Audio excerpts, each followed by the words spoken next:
호세아 9장 10절부터 17절 읽겠습니다. 호세아서 9장 10절부터 17절까지입니다. 이쪽에 내가 이스라엘 만나기를 광야에서 포도를 만남같이 하였으며 너희 열조보기를 무화과 나무에서 처음 맺힌 첫 열매를 봄같이 하였거늘 저희가 바알볼에 가서 부끄러운 우상에게 몸을 들이므로 저희의 사랑하는 우상같이 가정하여 졌도다. 에브라임의 영광이 새같이 날아가리니 해산함이나 아이뱀이나 잉태함이 없으리라. 혹 저희가 자식을 기를지라도 내가 그 자식을 없이 하여 한 사람도 남기지 아니할 것이라. 내가 저희를 떠나는 때에는 저희에게 화가 미치리로다. 내가 보건대 에브라임은 아름다운 곳에 심긴 두로와 같으나 그 자식들은 살인하는 자에게로 끌어내리로다. 여호와여 저희에게 주소서. 무엇을 주시려나이까? 청컨대 베지 못하는 태와 젖없는 유방을 주시옵소서. 저희의 모든 악이 길갈에 있으므로 내가 거기서 저희를 미워하였노라. 그 행위가 감으로 내 집에서 쫓아내고 다시는 사랑하지 아니하리라. 그 방백들은 다 패역한 자니라. 에브라임이 침을 입고 그 뿌리가 말라 과실을 맺지 못하나니 비록 아이를 낳을지라도 내가 그 사랑하는 태의 열매를 죽이려. 저희가 듣지 아니하므로 내 하나님이 저희를 버리시리니 저희가 열국 가운데 유리하는 자가 되리라.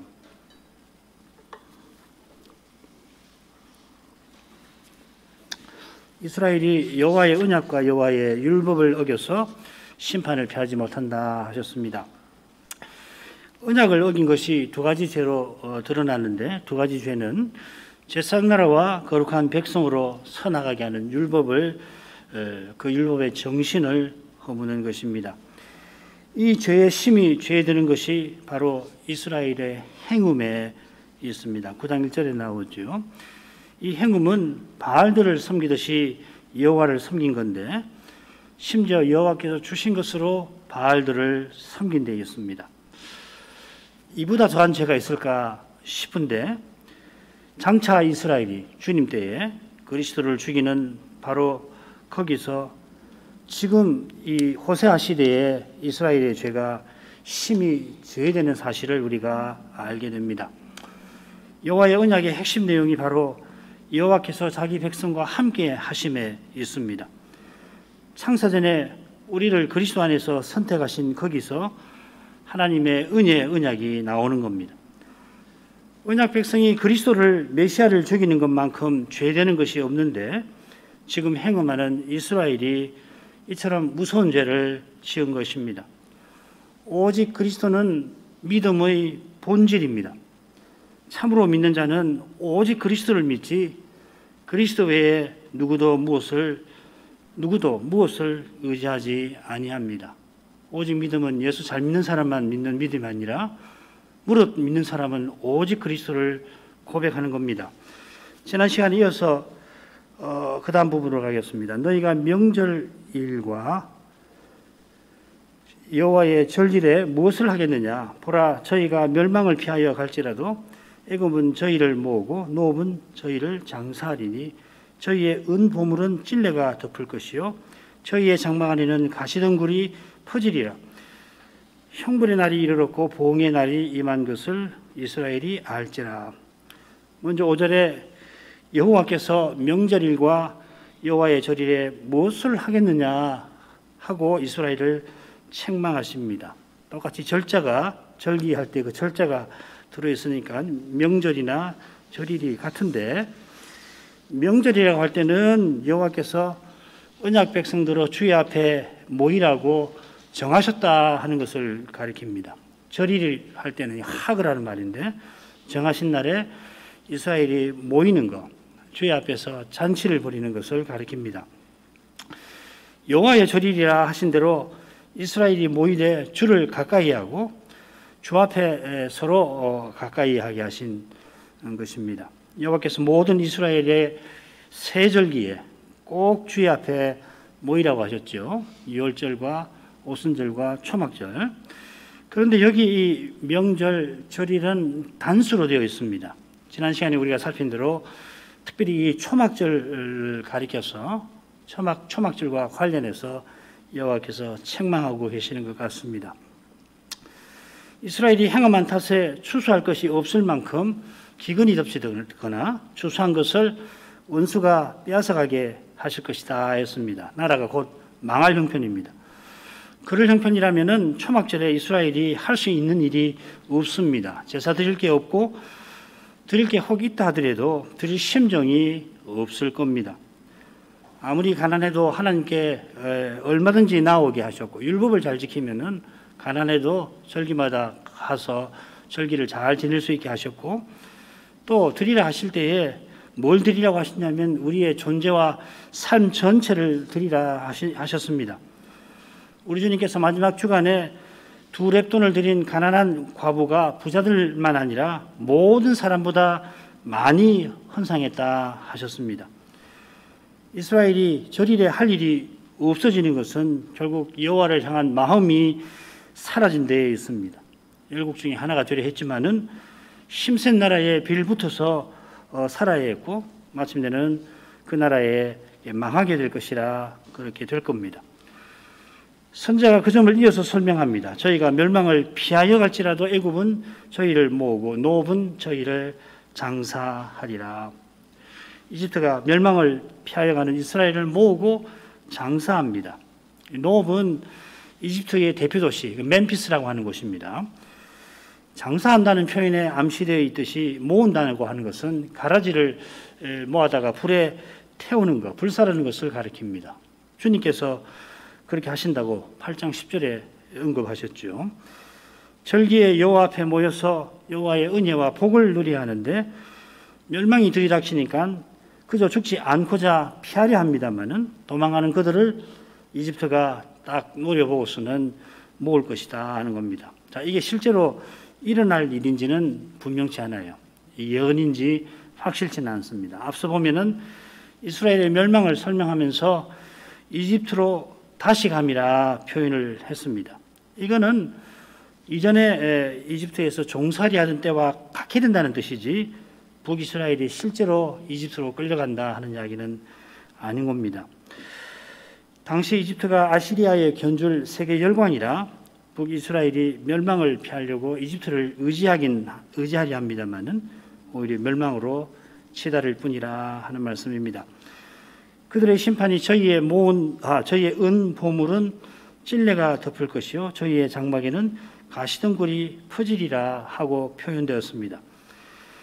이 포로 잡혀갈 때 벌거벗긴 상태로 잡혀가니까 은 보물을 챙겨갈 수가 없어요. 그러니까 보물과 함께 버려진 집에는 찔레와 가시덩굴이 가득하게 될 겁니다. 사람이 살던 그곳이 황폐해진다는 뜻입니다. 이 황폐는 자연재해로 생긴 게 아니라 여호와의 형벌과 보응으로 생긴 것입니다. 아시리아에 망할 때에야 이스라엘은 하나님의 심판과 보응의 날이 임했다는 것을 알 것입니다. 여기 보응이라는 건 죄에 대한 보복을 가리킵니다. 형벌이 들이닥칠 때에 그걸 알더라도 아무 소용이 없습니다. 이 주제가 셋째 부분으로 이어질 겁니다. 7절 하반절부터 있습니다. 선지자가 어리석었고 신에 감동한 자가 미쳤나니 이는 내 죄악이 많고 내 원한이 쿰이니라. 에브라임은 내 하나님의 파수꾼이언을 선지자는 그 모든 행위에 새 잡는 자의 금을 갖고 또 그 하나님의 전에서 원한을 품었도다. 저희는 기브아의 시대와 같이 심히 폐기한지라. 여호와께서 그 악을 기억하시고 그 죄를 벌하시리라. 이 부분 역시 이스라엘의 많은 죄악과 큰 원한, 이 미움이라는 말입니다. 이 남을 죽이려고 하는 미움인데 그 미움을 여호와께서 벌하실 일을 다룹니다. 심판을 다룹니다. 주제는 분명한데 표현, 특별히 8절은 번역하기가 대단히 어려울 만큼 불분명합니다. 자, 우선 이 선지자가 누굴까 밝혀야 하고 그런 다음에 이제 8절의 표현들을 살피도록 하겠습니다. 지금 호세아가 언급하는 그 선지자라고 되어 있는데 뭐라고 했냐면은 신에 감동하는 자 더 쉽게 번역하면은 성신의 사람 이렇게 되어 있습니다. 여기 외에는 제가 다 성경을 찾아봤는데 제가 찾아본 대로는 이 성신의 사람이라는 표현이 여기 유일하게 나온 것 같아요. 성신의 사람이니 바른 선지자를 가리킬 겁니다. 따라서 선지자가 어리석다, 성신의 사람이 미쳤다 하는 이 표현은 이게 정상적 상황에서 나올 수 있는 말이 아닙니다. 이것은 선지자의 말씀을 거부하는 사람들이 떠버리는 말로 보는 것이 좋습니다. 영어 번역에 그렇게 해놓은 데가 있습니다. 자, 이런 말이 나오는 것은 내 죄악이 많고 네 미움이 큼이라 하는 여호와의 책망과 붙어 있습니다. 이스라엘이 죄를 지적하는 선지자를 심히 미워합니다. 그래서 미쳤다 하고 말합니다. 그래서 그들의 죄악이 큰 것입니다. 혹은 그들의 죄악이 커서 책망하는 선지자를 미워하는 것을 가리킵니다. 자, 이렇게 본다면은 한글 개역대로 8절을 번역하는 것이 적절치 않아서 좀 고쳐서 생각하도록 하겠습니다. 고치면 이렇게 됩니다.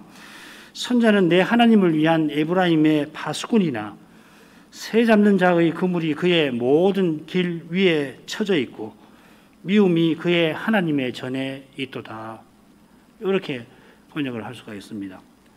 여러 유력한 영어 번역들이 비슷하게 번역해 놨습니다. 이 번역에 따르면은 미움이 선지자의 미움이 아니라 이스라엘의 미움입니다. 그런 미움으로 이스라엘이 새 잡는 자가 새를 잡듯이 선지자를 죽이려 하는 겁니다. 그러나 선지자가 이스라엘의 죄를 책망하는 것은 내 하나님을 위한 일이고 또한 에브라임을 파수하는, 지키는 일입니다. 에브라임이 하나님 언약을 지키며 살라고 죄를 책망한 거지 에브라임을 부끄럽게 만들고 망하게 하려고 한 게 아닙니다. 하나님께서 그들과 언약을 맺으신 것은 내 아들로 삼으신 거지 부려먹고 버릴 종으로 삼으신 게 아닌 겁니다. 하나님의 아들이니 아들답게 아버지의 거룩한 영광을 드러내어서 온 세상에 기쁨이 되게 하신 겁니다. 그런 목적을 위하여서 그 거룩한 뜻을 받들지 않고 언약을 짓밟는 죄를 선지자가 책망한 겁니다. 그런데 에브라임은 선지자가 행하는 모든 길에 그물을, 새 잡는 그물을 쳐둡니다. 얼마나 악한가 잘 드러나죠. 이스라엘이 이렇게까지 악한 탓에 여호와께서 에브라임이 아시리아를 찾아가는 길 위에 그물을 쳐둘 것이라 하신 줄로 압니다. 그들의 악함은 미움이 그의 하나님의 전에 있도다 하신 데도 잘 드러납니다. 여기 미움은 상대를 죽이려고 하는 미움입니다. 예배드리는 그 자리에서 선자를 죽이려고 하는 미움을 품었다는 거죠. 하나님의 전에 나아가 제사 드리는 사람이 이런 악한 미움을 품는 것은 참 이상한 일입니다만은 그 미움이 선자를 향한 미움이라니 소름 끼칠 만큼 이상한 일입니다. 제사 드리는 자리에서 죄가 생각나면 오실 메시아 그 선자를 바라보아야 합니다만은 그 메시아의 그림자인 인간 선자를 죽여서 그 죄를 가리려 하는 겁니다. 이런 현상이 주님 시대에 그 나사렛 회당에서 나타나지 않았습니까? 호세아 선자는 자기 시대를 기브아의 시대 같고 심히 폐기하였다 일갈합니다. 이 기브아의 시대라는 말은 사사시대를 가리킵니다. 사사시대의 성격을 이 사사기 마지막 17장부터 21장에 요약이 되어 있는데 거기 이 19장부터 21장에 특별히 이 기브아가 중요하게 등장하죠. 잘 아시는 내용이라 간단하게 설명해 드리겠습니다. 거기 기브아 사람들이 레위인의 첩을 욕보여 죽여버렸고 그 일로 11지파가 들고 일어나서 이 기브아가 있는 베냐민 사람들을 응징하게 되고 그래서 베냐민 지파가 사라질 뻔합니다. 이 사건은 제사장 나라와 거룩한 백성의 사명을 이 사사시대 이스라엘이 저버린 실상을 잘 보여줍니다. 마찬가지로 사사기 17장, 18장 바로 앞에 미가와 단 지파 이야기가 나오는데 똑같은 겁니다. 실은 호세아 선지자가 말하는 두 가지 죄가 사사시대의 특징이었던 겁니다. 그 시대가 언약 언약궤를 언약궤가 빼앗기고 실로 성막이 무너지는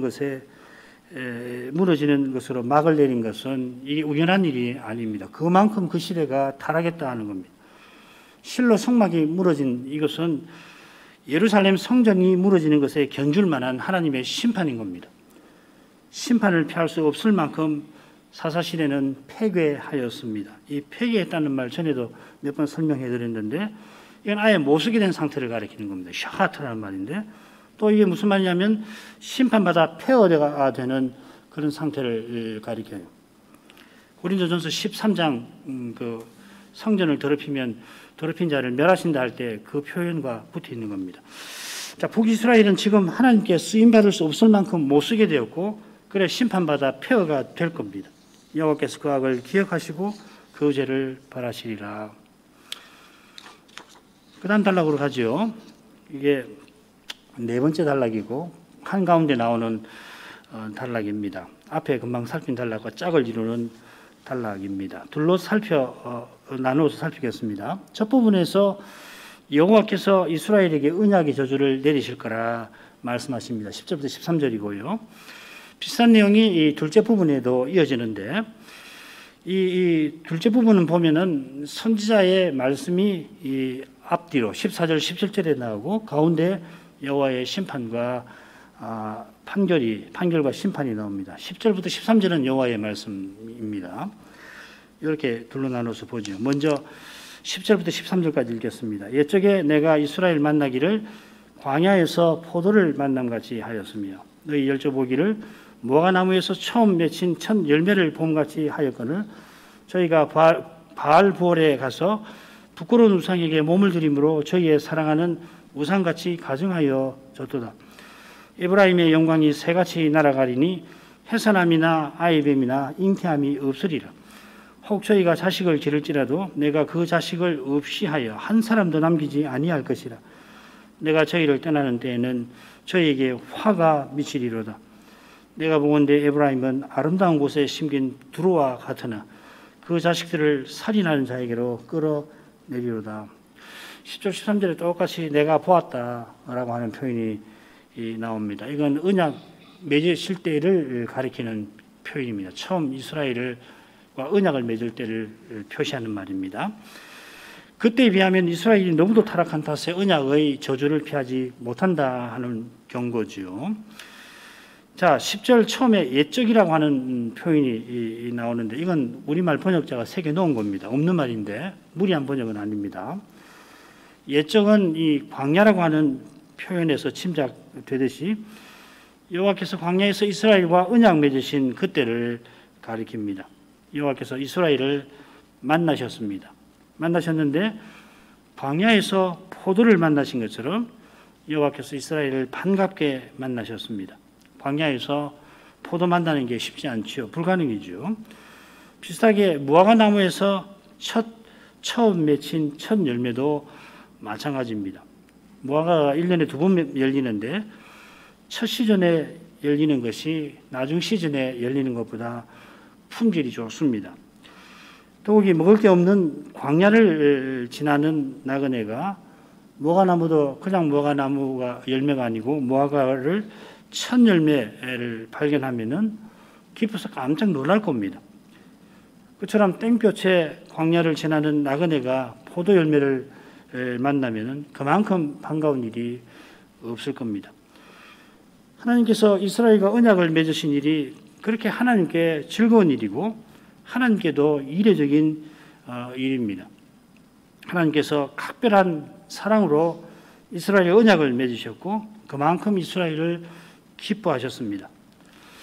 물론 이스라엘이 여호와와 언약을 맺을만 해서 자격을 갖췄던 건 아닙니다. 모세가 교훈한 대로 이스라엘은 율곡 중에 가장 수요가 적은 보잘것없는 민족이었는데 하나님께서 각별한 사랑으로 자기 백성 성민을 삼으셨습니다. 하나님께서 사랑하셔서 이스라엘을 사랑받을 만한 존재로 만드신 것입니다. 친히 율법을 내려주셔서 이스라엘이 하나님을 가까이 하게 하셨고 의로운 민족이 되게 하셨습니다. 하나님을 가까이 하게 하실 만큼 하나님께서도 가까이 해주셨습니다. 신명기 4장 7절 보면 우리 하나님 여호와께서 우리가 그에게 기도할 때마다 우리에게 가까이 하심과 같이 그 신의 가까이 함을 얻은 나라가 어디 있느냐. 여호와의 율법이 또한 이스라엘에게 있어서 그들보다 그 규례와 법도가 공의로운 큰 나라가 없다고 모세가 교훈하였습니다. 하나님의 사랑이 이스라엘을 하나님 앞에서 귀하게 존귀하게 만든 것입니다. 그런 사랑에도 불구하고 저희가 바알볼에게 가서 저희의 사랑하는 우상같이 가정하여 졌습니다.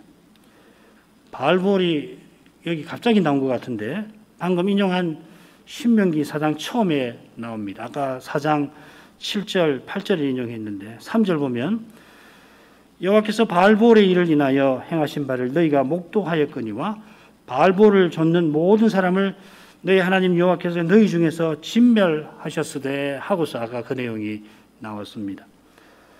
이스라엘이 가나안에 들어가기 직전에 바알볼을 음란하게 섬긴 탓에 하나님께서 모압 여제사장과 더불어 우상 섬긴 자들을 진멸해 버리셨습니다. 똑같은 죄를 지금 이스라엘이 지었죠. 호세아 4장 4절부터 19절, 특별히 11절부터 14절이 그 내용입니다. 하나님의 거룩한 사랑을 받고서도 음란한 우상 숭배에 빠졌던 겁니다. 이게 바로 가정입니다. 사랑이신 하나님께서 언약의 땅에서 잠시도 두고 보실 수 없는 그러한 죄입니다. 이스라엘이 하나님을 가까이 하여 그 영광을 뵙고 그 영광을 드러내야 합니다마는 내가 거룩하니 너희도 거룩하라는 말씀이 이것인데요. 이스라엘은 그 영광을 수치로 바꾸어 버렸습니다. 그 영광이 새같이 날아가리니 비나스의 아내가 아들을 낳고 죽어갈 때 아들의 이름을 이카봇 영광이 떠났다 했는데 그때보다 더 두려운 일이 곧 일어날 겁니다. 이스라엘이 새 잡는 사람이 새를 잡듯이 선지자의 말씀에 반발하더니 그들의 영광이 새처럼 달아나고 여호와께서 그들을 새 잡듯이 도망가는 길 위에 그물을 쳐두실 것입니다. 이스라엘의 영광은 제사장 나라로서 하나님을 가까이 하여서 그 영광을 뵙고 그 거룩한 뜻을 함께 받들어 거룩한 백성으로 사는 데 있는 겁니다. 그런데 제사장 나라와 거룩한 백성의 사명을 저버리는 죄를 범했으니 그 영광이 사라질 겁니다. 그게 바로 해산함이나 아이뱀이나 잉태함이 없으리라 하신 말씀입니다. 이 저주는 저희가 자식을 기를지라도 내가 그 자식을 없이 하여 한 사람도 남기지 않겠다 하신 말씀으로 이어집니다. 언약의 복이 이스라엘에서 사라질 겁니다. 언약의 후사가 없어지는 것은 그저 인구가 줄어든다는 말이 아닙니다. 하나님께서 아브라함에게 언약의 후사를 주시는 것이 오실 메시아와 그분의 나라에 관한 약속이듯이 이 저주는 언약을 저버린 이스라엘이 멸망할 것을 가리키는 겁니다. 그들이 받을 저주는 바로 내가 저희를 떠나는 데 있고 저희에게 화가 미치는 겁니다. 이스라엘이 망할 때 모든 사람이 전멸하는 거 아닙니다. 포로 잡혀간 사람들이 모두 자식이 없이 망하는 것도 아닙니다. 그들이 아시리아에 망하거나 다른 나라들에 흩어지는 것은 여호와께서 자기 백성을 떠나셨기 때문이고 그들에게 등을 돌리셨기 때문입니다. 복의 근원이신 하나님을 떠났으니 남는 것은 화뿐입니다. 우리에게 본래 있는 것은 화를 불러오는 것뿐입니다. 죄와 악뿐입니다. 우리에게는. 참된 복은 오직 은혜에 있습니다. 하나님을 가까이 하는 것이 우리에게 복이고 그분의 말씀을 쫓아 사는 것이 복입니다.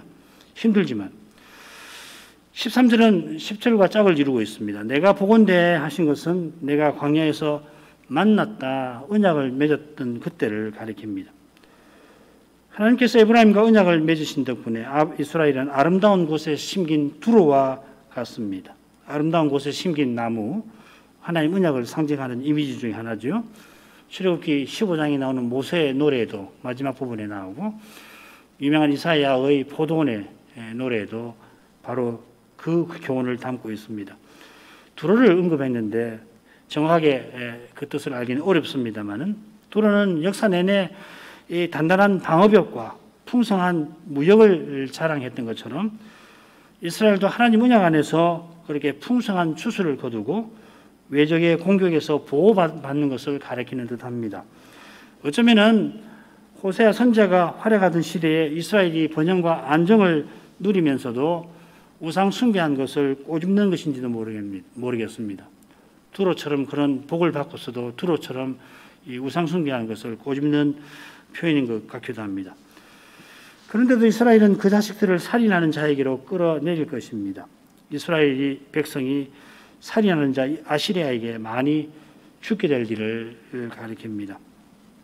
14절부터 17절 여호와여 저희에게 주소서 무엇을 주시려나이까 청컨대 배지 못하는 태와 젖없는 유방을 주시옵소서. 저희의 모든 악이 길갈에 있으므로 내가 거기서 저희를 미워하였노라. 그 행위가 악함으로 내 집에서 쫓아내고 다시는 사랑하지 아니하리라. 그 방백들은 다 패역한 자니라. 에브라임이 침을 입고 그 뿌리가 말라 과실을 맺지 못하나니 비록 아이를 낳을지라도 내가 그 사랑하는 태의 열매를 죽이리라. 저희가 듣지 아니하므로 내 하나님이 저희를 버리시리니 저희가 열국 가운데 유리하는 자가 되리라. 역시 앞부분과 같은 주제를 15, 16절에서 다루는데 특별히 선자를 듣지 아니하는 이스라엘에 대한 선자의 기도가 앞뒤로 나옵니다. 중간에는 그 기도에 대한 여호와의 답이라고도 응답이라고도 볼 수가 있을 겁니다. 선자가 앞뒤로 주소서 14절에 주소서 하고 가운데 주시려나이까 무엇을 주시려나이까 하고 여쭙습니다. 여쭙지만은 결국은 자기가 바라는 것을 구하는 거죠. 하나님 이것을 주시옵소서.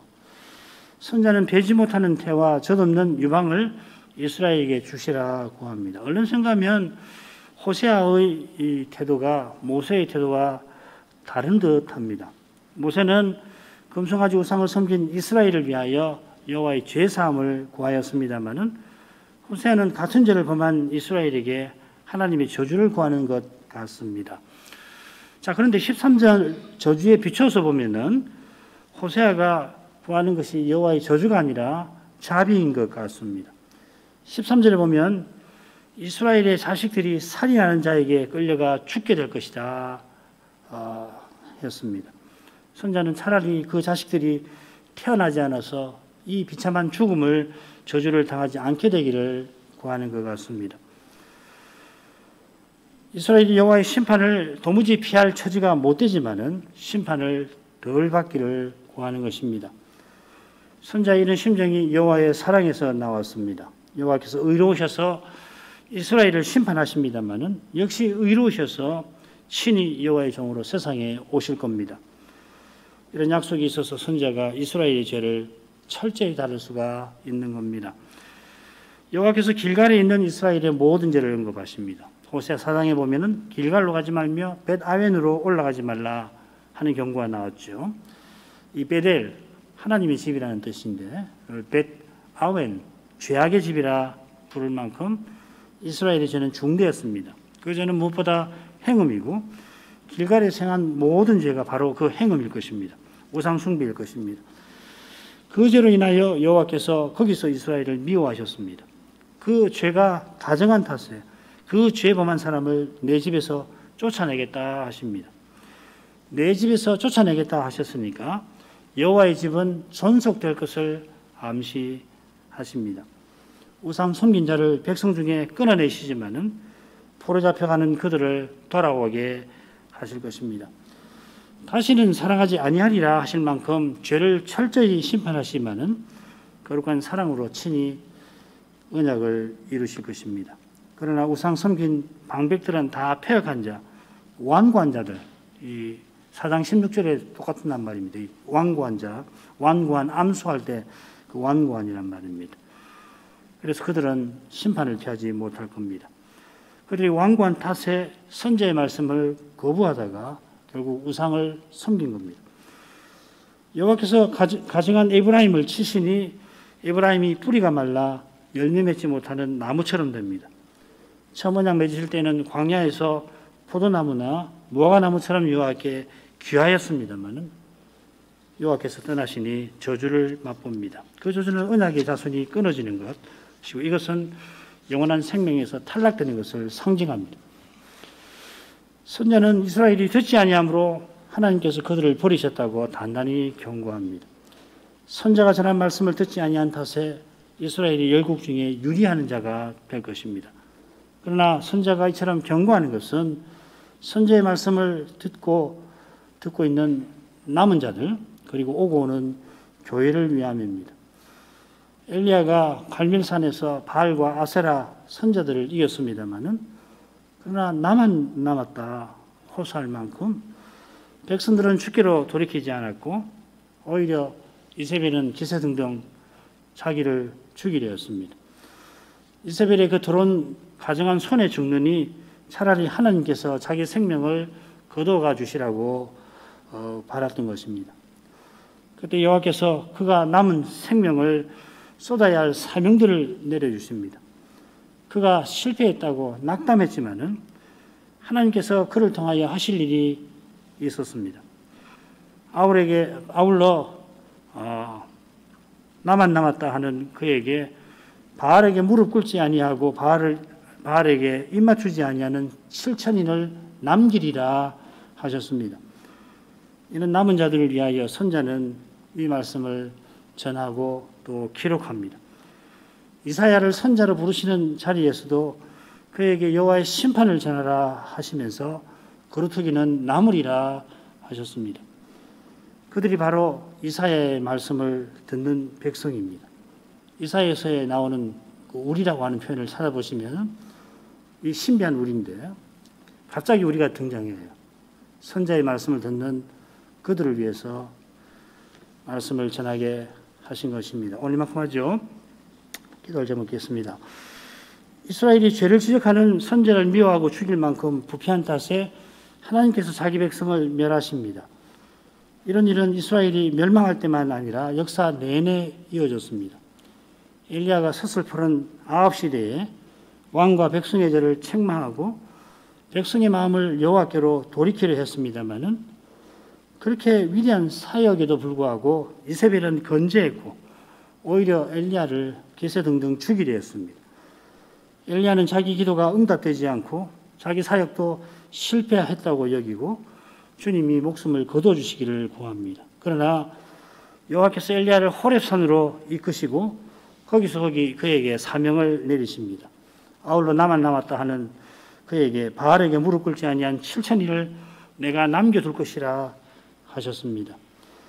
여호와께서 선지자의 말씀을 듣는 이들을 남기시고 그들을 통하여 친히 구원의 역사를 이루어 가십니다.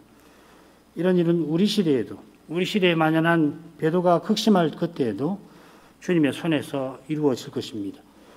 우리 교회가 이런 사명을 자각하고 따로 서나왔습니다. 이런 사명에 쓰임받게 해주실 것을 늘 구해 마땅할 것입니다. 이런 기도를 드리는 교회와 신자는 선자나 사도처럼 신절을 지키는 것입니다. 목숨을 걸고서 지키는 것입니다. 내게 사는 것이 그리스도시니 죽는 것도 유익하다 고백을 해야 이런 사명의 쓰임을 받을 것입니다. 신학교와 조사시치를 위해서도 기도해 주시기를 바랍니다. 기도하겠습니다. 거룩하신 아버지, 이날에도 저희가 호세아 선지자를 통하여서 하나님께서 이 두려운 시대에 저희가 보아야 할 것을 보게 하시고 저희가 마땅히 해야 할 것이 무엇인지를 살피게 해주시니 감사드립니다. 선자가 심판을 피할 수 없는 이스라엘의 그 죄를 낱낱이 또 철저히 교훈하고 있습니다. 이것은 여호와께서 이 선자를 통하여서 남은 백성에게 오고 오는 교회들에게 구원과 소망의 빛을 비추시기 위함임을 기억합니다. 언약 백성의 죄가 너무도 중대하고 심각한 탓에 여호와께서 자기 백성을 버리지 않을 수가 없으셨고 모세를 통하여 이미 경고한 대로 열국의 손에 그들을 파셨지만은 그런 두려운 때에도 여전히 선자와 더불어 여호와를 참되게 믿는 백성들을 남겨두셨습니다. 그처럼 북이스라엘이 결정적으로 멸망에 떨어지게 만든 그 아합의 시대에 엘리야가 언약 백성을 배도하는 길에서 돌이키게 하려 할 때에 과연 그리하셨습니다. 엘리야가 백성의 죄를 일깨우려고 3년 반 비가 오지 않기를 구하였는데 과연 여호와께서 그 기도에 응답하셨습니다. 아합이 그런 그를 미워하여 죽이려고 혈안이었지만은 선자는 바알 선자들을 없이 하여 백성을 여호와께로 돌이키게 하려고 아합에게 자기가 돌아온 것을 담대히 알렸고 갈멜산에서 과연 바알 선자들과 대결하여서 여호와께서만 참 하나님이심을 드러내었습니다. 하늘에서 불이 내려와 엘리야가 드린 제물을 받아주시는 그 놀라운 광경을 보고서 못하던 백성들이 바알과 아세라의 선자들을 직접 처단하였습니다. 이제 주께서 언약의 저주를 거두어 주심을 믿고 다시금 비가 오게 해주실 것을 7번이나 구하였더니 과연 비가 하늘에서 쏟아지게 하셨습니다. 그러나 엘리야가 틀림없이 여호와께 기도의 응답을 위대하게 받았지만은 그러나 정작 그가 이런 활동을 통하여 여호와께로부터 이루어주시기를 바라던 일은 일어나지 않았습니다. 백성이 참으로 회개하지 아니하였을 뿐만 아니라 아합의 아내 이세벨이 기세등등하게도 이 선자의 목숨을 거두려 하였습니다. 엘리야 곁에는 과연 아무도 없었습니다. 모두가 무서운 권력 앞에 벌벌 떨 뿐이었습니다. 엘리야가 나만 남았으니 이세벨에 들어온 가정한 손에 죽기보다 여호와의 자비하신 손에서 죽기를 구하였습니다. 엘리야의 눈앞에 펼쳐진 현실만 보자면은 그 선자의 낙담하는 것을 저희도 헤아릴 수가 있을 정도였습니다. 그러나 여호와께서 그에게 천사를 보내어 먹을 것을 공급하시고 그의 발을 호렙산으로 이끄셨습니다. 40일 주야를 그가 걸어서 모세가 여호와의 등을 영광을 보았던 바로 그곳에 이를 수 있게 하셨습니다. 거기서 여호와께서 엘리야에게 찾아오셨습니다. 엘리야는 여호와께 자신이 내 사역의 그 처참한 결과를 알리었습니다. 자기만 남았지만 자기 생명마저 원수들이 취하려 하였습니다. 그때 여호와께서 낙심한 엘리야에게 그 시대의 문제를 해결할 사명을 내려주셨습니다. 실패한 줄로만 알고 자기가 더 이상 할 일이 없다 여겼지만은 여호와께서는 엘리야와 또 엘리사를 통하여 아합과 이세벨의 죄를 심판하려 하셨습니다. 그처럼 자기만 남았다 낙담하던 엘리야에게 바알에게 무릎 꿇지 아니한 7,000일을 남겨놓으리라 약속하셨습니다. 여호와께서 힘없는 선자를 쓰셔서 여호와만 섬기는 이들이 이스라엘에 계속 있게 하시는 것입니다. 여호와께서 이스라엘과 유다의 심판을 내리실 수밖에 없었지만은 그러나 엘리야에게 약속하신 대로 이사야에게 말씀하신 대로 남은 자를 남겨두셨습니다. 세례요한이 이 돌들로도 여호와께서 아브라함의 자손을 일으키시리라 했던 것처럼 여호와 하나님은 죽은 자를 살리시는 그러한 능력을 역사 내내 드러내어 오셨습니다. 그러한 능력이 우리 시대의 절실함을 구합니다. 저희에게 그 능력이 절실합니다. 자비하신 아버지 그 무한 자비하심을 이제도 구합니다. 주께서 사랑하시는 백성들을 이 시대에 보존하여 주시되 거룩한 교회로 서서 주를 증거할 수 있게 하여 주시옵소서. 예수님의 이름으로 기도합니다. 아멘.